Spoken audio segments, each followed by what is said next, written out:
Welcome to Relation Tales. Please like this video and subscribe Relation Tales. We're grateful for each and every one of you. Let us know where in the world you're tuning in from. We'd love to hear from you in the comments. Let's begin. I didn't hear the front door creak. I felt it. It was 9:04 p.m. on a Thursday, and I was at the kitchen sink rinsing the last traces of pasta sauce from our dinner plates. The moment the cold wind slithered through the crack in the door, I knew she wasn't alone. I didn't need to look up. I didn't need to turn around. There's a kind of instinct a husband has when his world is about to collapse. You feel in your bones first, then in your gut, then, finally, in your chest like a punch you never saw coming. Her heels clicked against the hardwood like tiny war drums announcing the end of something sacred. Late again, huh? I asked quietly, keeping my eyes on the plate. No lecture tonight, Owen, she said with a sigh that sounded too practiced. Her name was Camille, my wife. Or at least, she used to be. For years, we built a life that felt unshakable. Sunday morning coffee, his and hers closets, inside jokes at dinner parties. I used to think we were bulletproof. But love doesn't shatter all at once.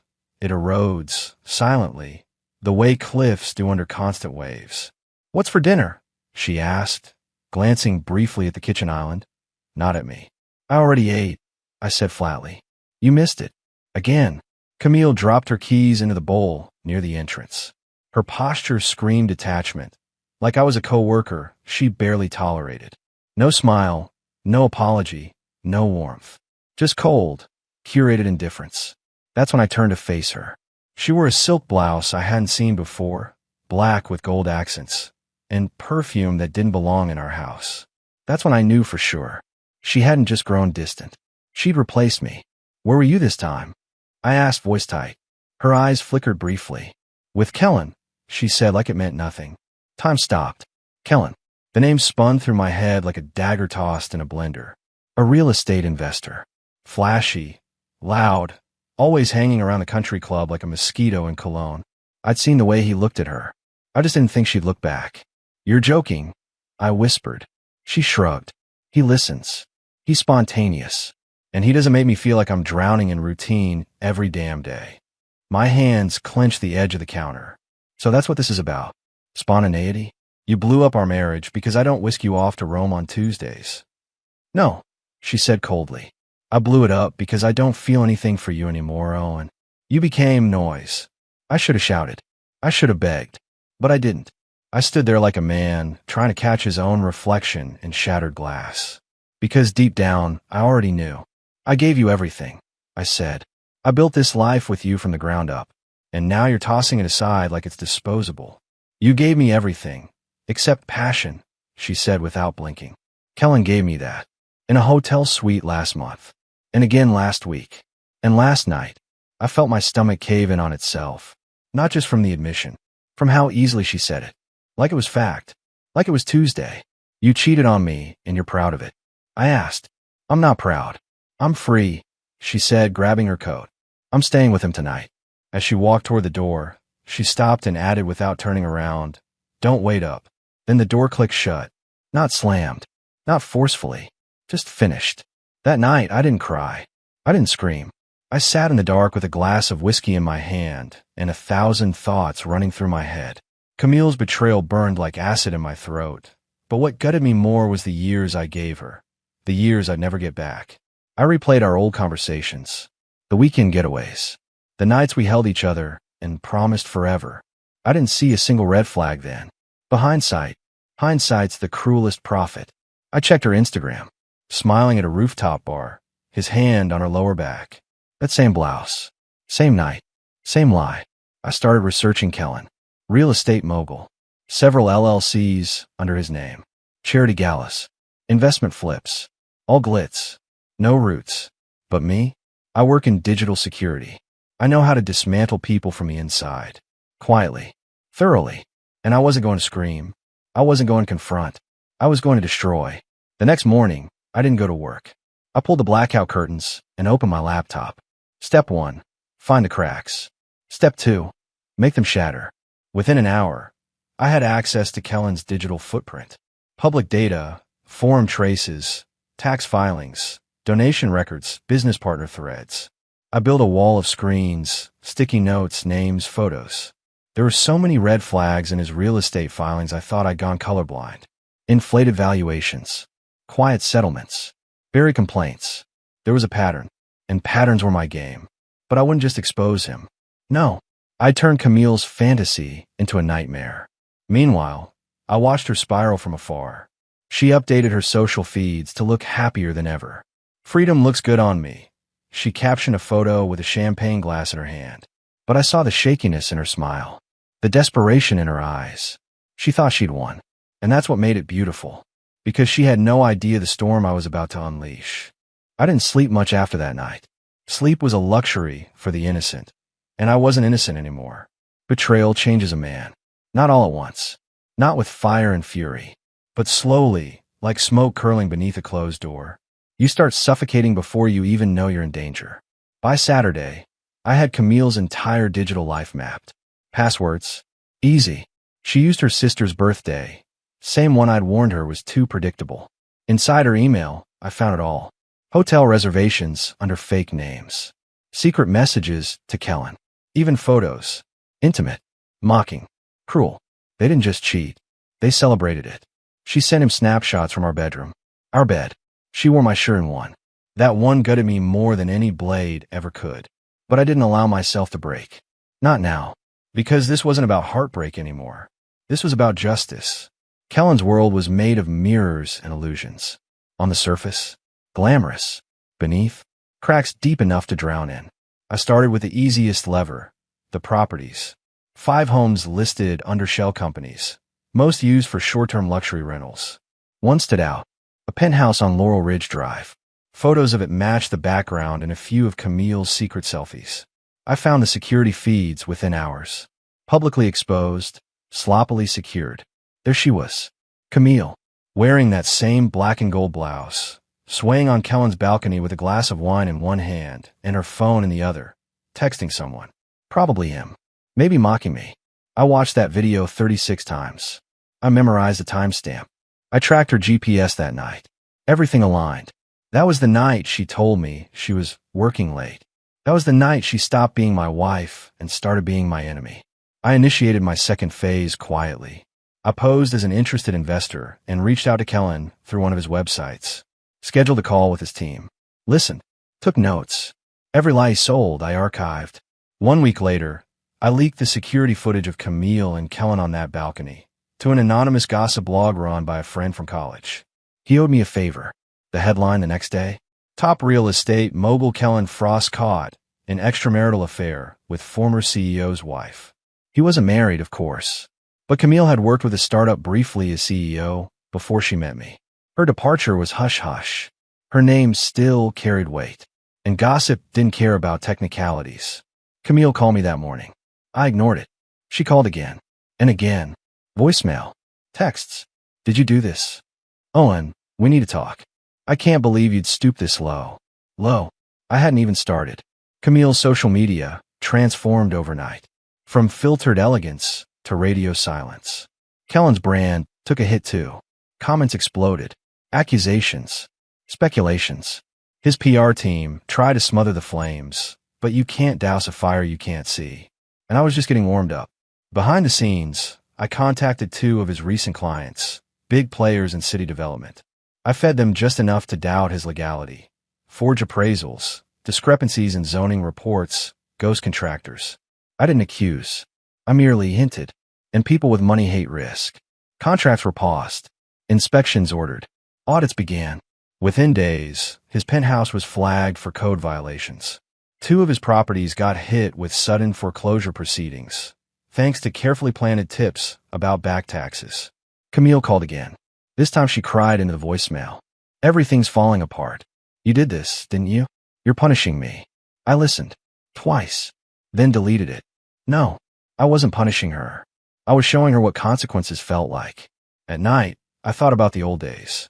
The way she'd laugh when she saw something dumb on TV. The way she gripped my hand too tight during flights. I remembered her tearful vows at our wedding. All of it. Now stained. I used to think I wasn't enough. That maybe I'd failed her. But the more I saw her unravel, the more I realized it was never about me lacking something. It was about her needing more than one life could ever give.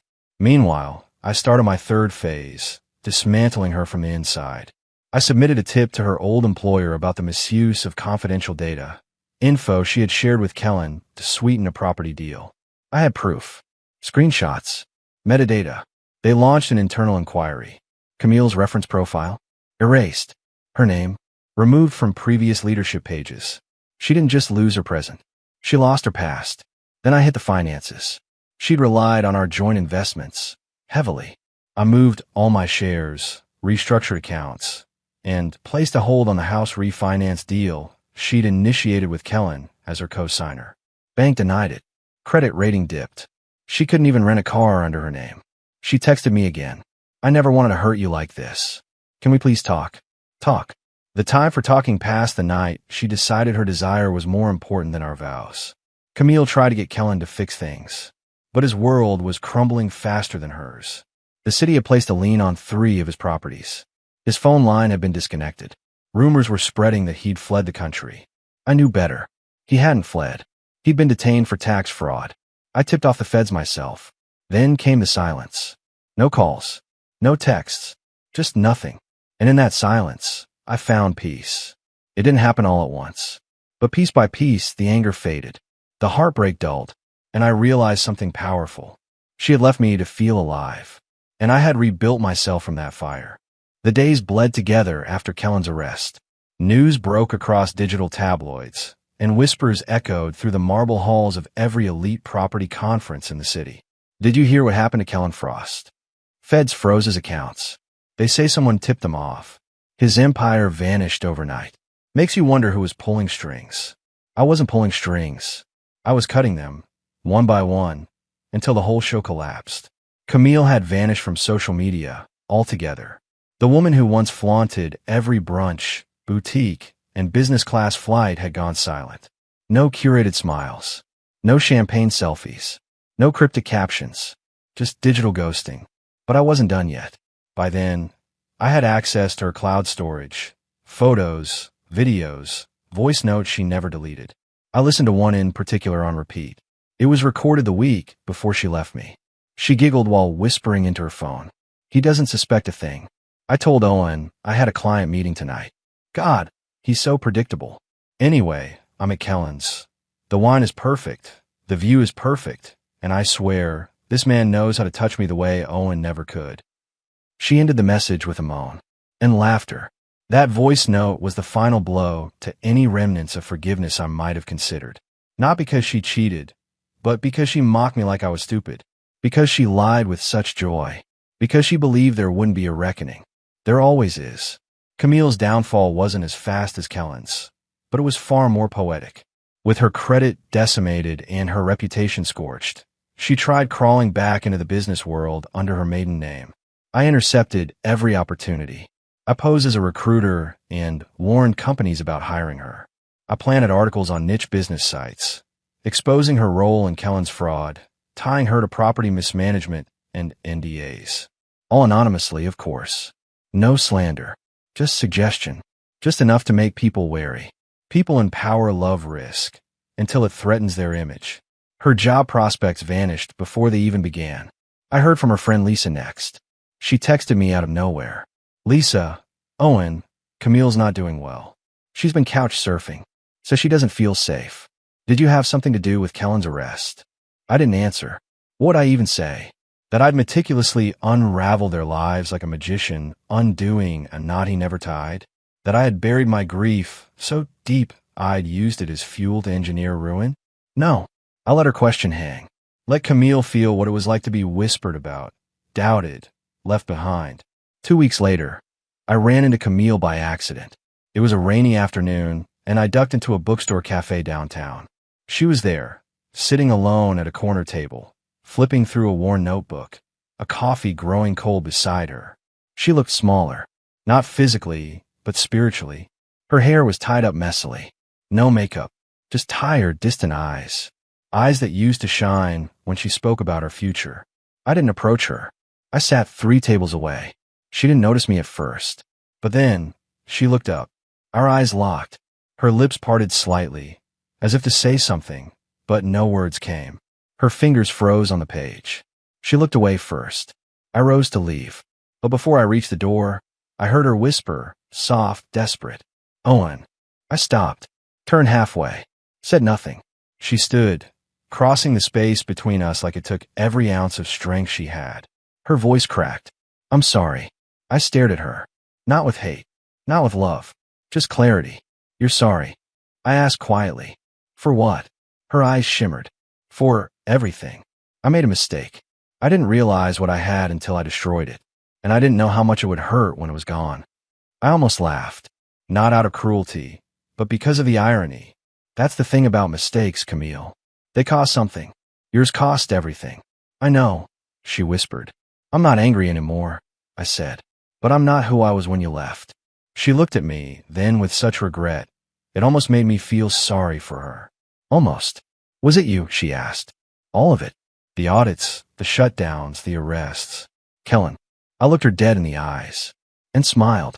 "Some storms just come, Camille. Maybe you should have checked the weather before you burned everything down." Then I left. That night, I drove to a small cabin I'd rented by the lake. No cell service, just firewood, silence, and clean air. I stood on the porch, hands in my pockets, watching the water ripple under the moonlight. I had thought revenge would feel like triumph, but it didn't. It felt like closure. It felt like standing over the ruins of something sacred, knowing I hadn't just burned it to the ground. I had rebuilt myself from the ashes. Camille and Kellen, they had tried to erase me, but I hadn't disappeared. I'd evolved, and from now on, I wasn't looking back. Months passed, enough time for wounds to scab, but not fully heal. Enough distance to dull the sting, but not erase it. I moved out of the house Camille and I once shared. I sold the property, furnished and untouched, as though it were a museum of betrayal. I bought a smaller place, modern, clean, quiet. No echoes of shared memories. Just space. Space for healing. Space for breathing. I didn't date. I didn't party. I didn't distract. I rebuilt. Every morning, I woke at 6, brewed my own coffee, and walked for 2 miles. I read again. Not just emails and reports, but actual books. Fiction. Philosophy. Biographies. I reconnected with my brother, took my mother out for dinner, got to know my neighbors. I started therapy, just once a week. Not because I was broken, because I was tired of pretending I wasn't. And for the first time in years, I felt still. Not empty. Not angry. Just calm. But closure isn't something you find. It's something you create. Camille reached out again, this time through a handwritten letter. I found it in my mailbox, no return address, folded perfectly like she used to do with napkins at restaurants. "Dear Owen, if you're reading this, thank you for not throwing it away. I don't expect forgiveness, and I don't expect you to respond. I just want you to know the truth. I never left you because I didn't love you. I left because I didn't know how to love myself anymore. You were kind. You were consistent. You were everything I thought I wanted, and that terrified me. I kept searching for chaos, not realizing I had peace in front of me. Kellen was a distraction, one that cost me everything. You didn't deserve what I did. I see that now, and if I have to carry that shame forever, I will. Wherever you are, be happy. You earn that much." See, I folded the letter and tucked it into a drawer. I didn't forgive her, but I acknowledged her, and that was enough. Meanwhile, Kellen's trial was underway. Tax fraud, embezzlement, breach of fiduciary duty. He'd be gone for at least a decade, maybe more. He had no clue how it all unraveled. No clue who orchestrated his fall. And that was my favorite part. I hadn't just destroyed a man. I'd built a myth, one he'd never outrun. I thought revenge would define me, but it didn't. It freed me, because beneath every act of vengeance was a lesson. Not for them, but for me. I wasn't a victim. I wasn't a villain. I was a man who'd been broken and rebuilt stronger. A year later, I stood in a crowded airport, suitcase in one hand, a boarding pass in the other. Destination, Copenhagen. No reason, just curiosity. Travel had once been a dream Camille and I shared, but we always postponed. Life, work, fear. Now, I had no excuses, no one to hold back for, just me and the world. At the Terminal Cafe, a woman approached. Early 30s, brunette, freckled cheeks, and a shy smile. "Is this seat taken?" she asked. I glanced at the empty chair. "Nope," I replied, motioning for her to sit. We didn't talk at first, just sipped coffee side by side, listening to the hum of boarding announcements and rolling luggage. Then she said, "You look like someone who survived something." I looked at her. She wasn't flirting. She was observing. And she was right. "I have," I said. "But I'm still here." She nodded. "Me too." We talked until the gate called her flight. She stood, smiled again, and said, "I hope the rest of your life is gentler than the beginning." And then she was gone. That night, as the plane cut through clouds, I stared out the window and thought of the man I used to be. The husband who ignored warning signs. The husband who stayed quiet while his marriage crumbled. The man who thought love was enough. That man was gone, and what replaced him was someone sharper, wiser, not hardened, but awakened. Camille's final message came 6 months later. An email. Subject: "Thank you. I just want to say thank you. Not for what you did, but for not becoming the monster I feared you'd become. You could have ruined me completely, but you gave me just enough pain to find myself again. And I'm trying. I'm really trying." I didn't reply, not because I hated her, but because I had nothing left to say. My revenge had never been about destruction. It was about reclaiming the pieces of myself they tried to erase. It was about becoming someone I could respect when I looked in the mirror again. Camille and Kellen, they were storms, but I was the silence that followed. Still, unshakable and unforgettable.